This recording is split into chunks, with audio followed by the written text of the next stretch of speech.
পরিস্থিতির কাছে হেরে গেছি, না হলে আজকে তোমাকে এইভাবে আমি না ছাড়তাম না, আমাদেরকে এতটা দূরত্বে থাকতে হতো। আজকে তোমাকে আটকানোর ক্ষমতা হয়তো আমার নেই। অনেক কষ্ট হচ্ছিল, বুকটা কষ্টে ফেটে যাচ্ছিল, তাও ভাবছিলাম যে কোনো একটা উপায় হয়তো থাকবে, কিন্তু ভেবে দেখছি যে না, কোনো উপায়ই নেই। গুড মর্নিং সবাইকে। এখন বাজে 8:41 অ্যান্ড আমরা এই জাস্ট ঘুম থেকে উঠলাম। আমরা বলতে আর আজকে অনেক অনেক স্পেশাল ডে একটা। রিজনটা হচ্ছে তোমাদের দাদাভাই আজকে আমাদের বাড়ি আসবে। ও কালকে চলে যাবে, ওর কালকে টিকিট আছে ট্রেনের, তো কালকে ও ভোরের দিকে বেরোবে, তাই আমাদের কারোর সাথেও দেখা হবে না, যার কারণে ও আজকে আমাদের বাড়িতে আসবে সবার সাথে দেখা করতে। আজকে হচ্ছে 13 তারিখ এপ্রিলের, আর 14 তারিখে টিকিট আছে, তো ব্লগটা 13 তারিখে। তো চলো আজকে সারাদিন কি করব না করবো, আমাদের বাড়িতে অনেক রান্না হবে, ও আসবে সন্ধ্যের দিকে, তো সকালবেলা আমাকে একটু বাজারে যেতে হবে, অনেক অনেক কাজ আছে।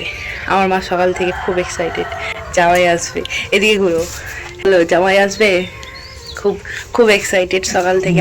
জামাই বলে কথা, আমাকে সকাল থেকে বলেই যাচ্ছে ওর বাজার যা বাজার যা, পয়সা দিয়েছে এখানে আমাকে কিছু বাজার করার জন্য। অ্যান্ড এই যে আমার ফোন ঠিক হয়ে গেছে গাইজ, ওই ফোনটাও ঠিক হয়ে গেছে, আর এই ফোনটাও আমাকে ও দিয়ে চলে যাচ্ছে। ও একটা ফোন নিয়েছে নতুন, তো ওই ফোনটা আমাকে দিয়ে চলে যাচ্ছে। এখানে আমার মা দেখতে পেয়েছিল এত তোড়জোড় করছে সকাল থেকে। তো চলো আমাকে এখন যেতে হবে বাজার, তার জন্য আমি এখন রেডি হয়ে নিই। বাজার যাওয়ার জন্য আমি অলমোস্ট রেডি। এরপর চলো যাবো, কিসে যাবো সেটাই হচ্ছে বড় ব্যাপার, বুঝতে পারছি না। এখানে আমি ব্যাগ নিয়ে নিচ্ছি, এই ব্যাগেও আমার হবে না, যেহেতু বাজার করবো আমি অল্প, একটা বড় ব্যাগ আমাকে নিয়ে নিতে হবে। তো চলো, যা যা বলেছ মনে করো সব নিয়েছো। সব নিয়েছো, অনেক পদ্ধতি দিয়ে যাচ্ছি আমাকে। এই যে আমার ভাই নবাব 9টার সময় একটা দোকান যাচ্ছে, আমি ওর সাথে চলে যাচ্ছি বাজার।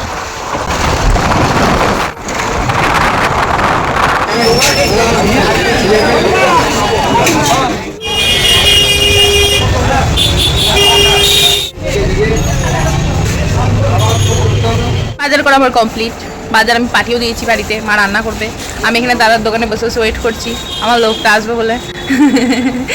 আজকেও আমার ফোনগুলো পুরো ঠিকঠাক করে দেবে, কালকে চলে যাচ্ছে, কাল ভোরে 10। একবার আনবো, কালকে সারাদিনটাই মানে একটু কষ্ট হবে। গরমের জন্য একটা কটন কুর্তি কিনে নেওয়া উচিত তো, তাই না?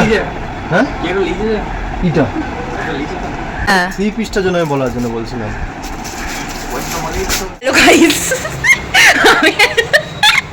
আমি এখন বাড়ি যাচ্ছি, আমার বান্ধবীগণের সাথে দেখা হয়ে গেছে গাইজ। সুভদাকে একটু টাটা দিদি, অনেকক্ষণ আড্ডা হলো, মজা হলো। আমি তো ভুলে গেলাম কিলিবিলিতে সুভদা আজকে আমাদেরকে পাঠিয়ে দিয়েছে, খাওয়াইছে অনেক কিছু।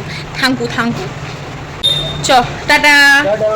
তুই সারি ছোটো চলো, আমাকে উনি দিতে হবে আমার লোকটা। চলো তাহলে বাড়ি যাওয়া যাক। কখন বাজার করতে এসেছি, 12টা বেজে গেছে। চলো গাড়িটা ঘুরো। এখন একটা ভালো ইনসিডেন্ট ঘটেছে। একটা চাচিমা এসেছিল কালনা থেকে এখানে বাজারে, হয়তো কোনো দরকার ছিল রসুলপুরে, তাই আমাদের দুজনকে দেখতে পেয়েছে, বলছে কি জান তোমাদের ভিডিও দেখে আমার মেয়ে তোমাদের খুব বড় ফ্যান, তো তোমাদের সাথে দেখা হয় খুব ভালো লাগতো। এই জিনিসগুলো ভালো লাগে বলো, কোনো মানুষ নিজে থেকে এসে কথা বলছে, আমাদের মানে এত দূর থেকে ভিডিও দেখছে, তারা আমাদের কাছে এসে কথা বলছে, তাদের নাকি শখ যে তারা আমাদের সাথে দেখা করবে। এই জিনিসগুলো খুব ভালো লাগে, মনটা ভরে গেল খুশিতে। তো এখন বাজে বিকাল 4:30 এন্ড আমি এখনো গোসল করি নাই, আমি শেষে এমনি লেট খাই। এটা বড় কথা নয়, বড় কথা হলো আমি বাজার থেকে এসে, তো রোদ ছিল, এত রোদ জোর ছিল, আমার মায়ের সব কাজ হয়ে গেছিল, আমি শুধু এসে ঘরগুলো ঝাড় দিয়েছি, দিয়ে ঘুমিয়ে গেছিলাম। এই জাস্ট উঠছি, আমার মায়ের কাছ থেকে শুনে নেবো আজকে আমার মা কত রান্না করেছে একা একা। গাইজ আমার মা এখন সিরিয়াল দেখছে, সিরিয়ালে মস্ত হয়ে গেছে যে আমি কিছু বলছি আমার কতটা গিরাজি করছে না। একা একাই মা রান্না করে নিয়েছিল, আমি বাজারে আমার অনেকটা লেট হয়ে গেছিলো, আসলে ফোনগুলো রিস্টোর মারছিলাম সব, এই ফোনটা রিসেট মারছিলাম, ওর ফোনটা রিসেট মারছিলাম, এর ডাটা ওতে নিচ্ছি, মানে এরকম করতে গিয়ে অনেকটা লেট হয়ে গেছিলো। যাই হোক, এখন আমি গোসল করতে যাবো, 4:30 বাজছে। তার আগে আমি ঘরগুলো একবার মুছে টুছে নিয়ে একবারে গোসল করতে হবে। আমার মা এখানে সব জিনিসপত্র বার করছে, ওগুলো বার করা হবে, তারপর আমি ঘরগুলো ঝাড় দেবো, তারপরে ঘরগুলো মুছবো, অ্যান্ড তারপর আমি গোসল করবো। এখন অবধি এইগুলো বার করা হয়েছে। এখানে আমি বের করছি ট্রে, কত যত্নের ট্রে গুলো রাখা হয়েছে। হ্যাঁ, এটা বার করা নিয়ে এত চব্য চলছিল। আমাদের কিছু জিনিস দেখায়, হ্যাঁ দুটো জিনিস দেখায় যেটা আমার খুব পছন্দ। ফার্স্টে হচ্ছে এটা হচ্ছে একটা খাঞ্চা ঢাকা দেওয়া হয়, সেই খাঞ্চা, এটা এত সুন্দর, এটা মেলায় নিয়েছিলাম। আর এটা সেমই ছোট খাঞ্চা, কাদের বাড়িতে আছে, কার মেলায় কিনে চলছে কমেন্ট করে জানাবেন। তো গাইস এখন বাজে 6:11 আর তিনি এখনো আসেননি। যাই হোক আমি এই গোসল করলাম, তোমার আমার চুল দেখলে বুঝতে পারবে। যাই হোক আমি এই গোসল করেছি। আজকে হচ্ছে আমরা বাজারে গেছিলাম, দেও আমাকে একটা কুর্তি কিনে দিয়েছে গরমে পরার জন্য। তো আমাকে ওই কুর্তিটা আমাকে ফোন করে বলছে কি যে আমি যখন যাবো তখন তুমি কুর্তিটা পরবে। তাই তোমাদের আগে দেখাই, এই যে কুর্তিটা খুব সফট, গ্রীষ্মকালের জন্য একদম পারফেক্ট আছে। তো আমাকে বলেছিল যে আমি যখন যাবো তখন কুর্তিটা পরতে, তো আমি এটা পরে আসি। তো এই যে কুর্তিটা কেমন লাগছে জানিও আমাকে পরে। তো বারবার বলেছিল যে আমি যখন যাবো তখন আমি যে কুর্তিটা দিয়েছি ওটা পরবা, তো পরে নিয়েছি। চলো, আসার জন্য এখন ওয়েট করা ছাড়া আর কোনো অপশন নাই, আসলে তারপরে দেখাচ্ছি। তোমরা কিন্তু ব্লগটা কন্টিনিউ করবে। হ্যাঁ, এসছে আমার লোকটা 7টার সময় এসছে, কখন আসার কথা ছিল। রাস্তাটা পারবি না, বিয়ে করতে হবে না। আইবে না, বিয়ে করতে হবে না। কটার সময় আসার কথা ছিল? তুমি কটায় আসার কথা ছিল? সকালে। সকালে দিয়ে তুমি কটায় এসছো? আপনার শ্বশুর বাড়িতে আপনাকে welcome, very very welcome, welcome, welcome. Plan বসেন, দাঁড়ান, আরো আসছে না, এত ভালো লাগবে না।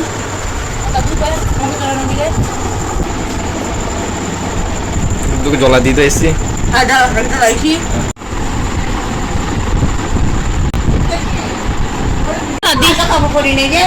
ভালো কাপড় বেনারসিতে পরেছো?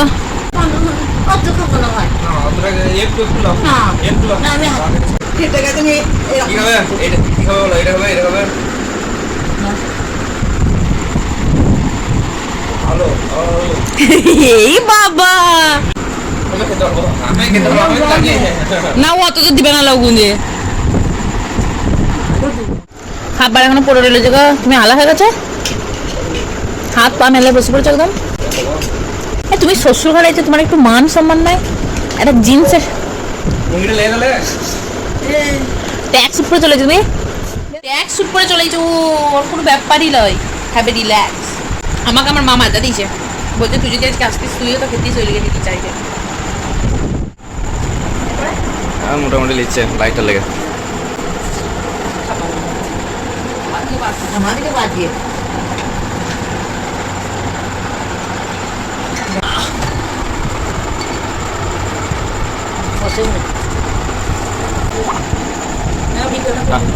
হাত ধরে তোমাকে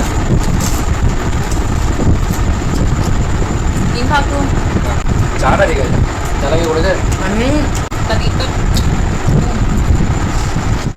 আমাদের বাড়ির জামাই খুব ভালো, ওকে ওকে হাত ধোয়াতে হয় না, ও আমাদের হাত ধুয়ে দেয়। খুব ভালো আমাদের বাড়ির জামাই। এখন এই যে বড়বাবু বাইরে বসে আছে, হাওয়া খাচ্ছে, আর আমি এদিকে শসা মাখা করে নিয়ে এসেছি ওর জন্যে, কারণ এখন খাবার দাবার করতে একটু লেটই হবে। এই লাইভ করছিলাম ফেসবুকে, লাইভে সবাই অনেক ভালোবাসা দিয়েছে। যাই হোক, তো লাইভ করে দুজনেই আমরা আলা হয়ে গেছি, তার জন্য এখন শসা মাখা করেছি। বাইরে হাওয়া দিচ্ছে, জ্যোৎস্না রাত, একটু বেশ বসে বসে এখন শসা মাখা খাবো। চলো নাও। আমায় কি দেখছেন, খেলা দেখছেন কি? জগন্যা কেমন হয়েছে? আউট হয়ে গেছে। কেমন হয়েছে? খুব টেস্টি, আমার খুব ভালো লাগে।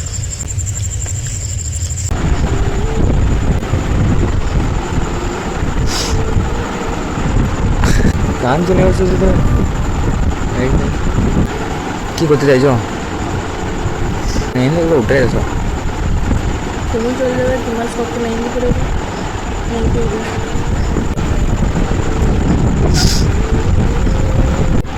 চলো, আমার খাবার দাবার আসতেছে। কি চলে এসছো? জলদি এসো, আর কে চলে এসো, আবার কি এসো? একা মানুষ এত খেতে পারবো আমি? মা বলছে অত শত জানি না বাবা, করেছি তাই জন্য খেতে হবে। এতক্ষণ ভাত আসছে নি? ভাতটা লেখে নিয়ে এলাম গরম গরম। বাবা গো, তো ভাত আছে। একটা, দুটো, তিনটে, চারটে, পাঁচটা, ছটা, সাতটা, আটটা, আরো এখনো বাকি আছে নাকি? কি বাকি আছে? পাপড় খাস করবো।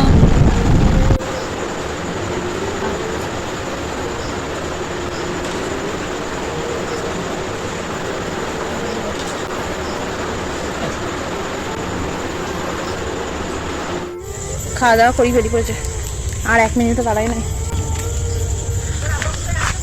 8 ঘন্টা দেরি হবে। খাওয়া দাওয়া করি ফেরি করেছ, যে ব্যাগ গুছোতে হবে। খেলো, মুডটা খারাপ হলে আপন ফোন থেকে বলে।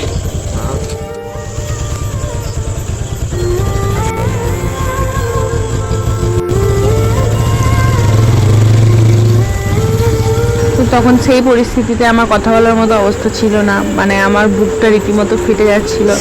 ও যত যাচ্ছিলো, যতক্ষণ ওর বাইকটা দেখা যাচ্ছিলো আমি ততক্ষণ দাঁড়িয়েছিলাম ওখানটায় বাইকটা দেখার জন্য। অ্যান্ড মনে হচ্ছিলো যে সত্যি আমার থেকে অনেক দূরে চলে যাচ্ছে, আবার ডিস্টেন্সটা অনেকটা বেশি হয়ে যাচ্ছে, যেটা হয়তো কম সময়ের জন্য, কিন্তু সেটাও মেনে নিতে এবারে কেন জানি না একটু বেশি কষ্ট হচ্ছিল। কোনোরকম ও চলে যাওয়ার পর আমি বাড়িতে ঢুকে আমি নিজেকে আর কন্ট্রোল করতে পারিনি। আমি প্রায় আধ ঘন্টা 40 মিনিটের ওপর কান্না করেছিলাম। অ্যান্ড আজকে সকাল থেকে ও ট্রেনে ওঠার পর অনেক কষ্ট হচ্ছিল। মাকে বলছি, মা বলছে তুই শক্ত থাক, তুই না থাকলে ও বাইরে যে থাকবে কী করে, দিনগুলো কাটাবে কী করে।